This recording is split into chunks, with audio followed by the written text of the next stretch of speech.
In case number 3 of our study of hypothesis tests of a single population, we consider large sample tests for the population proportion P.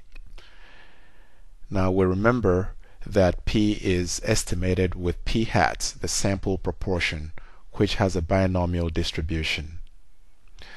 We also learned that when sample size is large, using a rule of thumb, when NP and NQ are greater than 5, that the distribution of P hats may be approximated by the normal distribution, the mean of which of P hats is the population proportion P, and the variance of P hats is PQ over N. And so, assuming large samples, the test statistic is based on the Z distribution, and it is so defined: P hat minus P sub 0, where P sub 0 is the hypothesized value of the population proportion, and then the standard error is based on the hypothesized value of the population proportion multiplied by Q sub 0, which is 1 minus P sub 0. Alright, we divide that by N, take the standard deviation, and we call that standard error of P hats. Here's an example.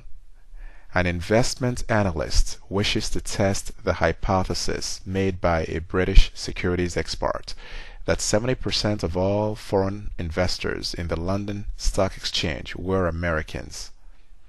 The analyst gathered a random sample of 210 accounts of foreign investors in London and found that 130 of them were owned by US citizens.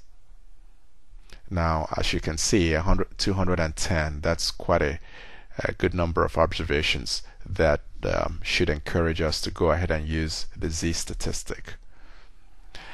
At the 5% level of significance, is there evidence to reject the claim?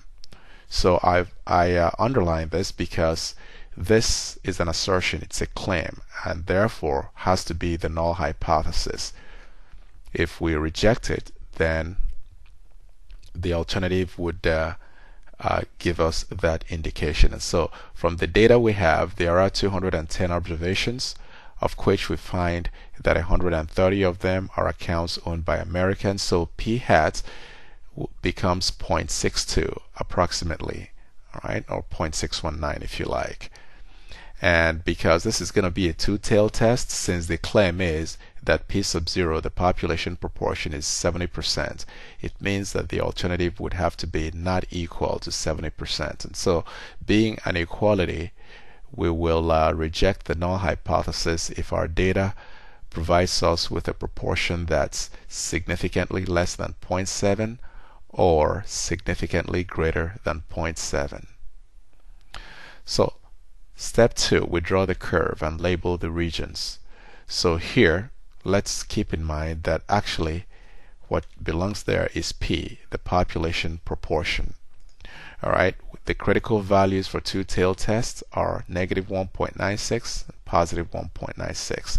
At the 5% level, the significance region 1/2 of it is as shown, 0.025 on the right and on the left. So next up, very importantly, is to calculate the Z value for the proportion. So put in the values, we find a negative 2.5614. Well, as you can see, negative 2.5614, if I go back, lies somewhere out here in the lower rejection region. As a result, we would be stating that there is evidence to reject the null hypothesis because our calculated Z lies in the rejection region. Essentially, that's saying that 62% is statistically significantly different from 70%, and as a result, we reject the claim that 70% of all accounts in the UK are owned by US investors.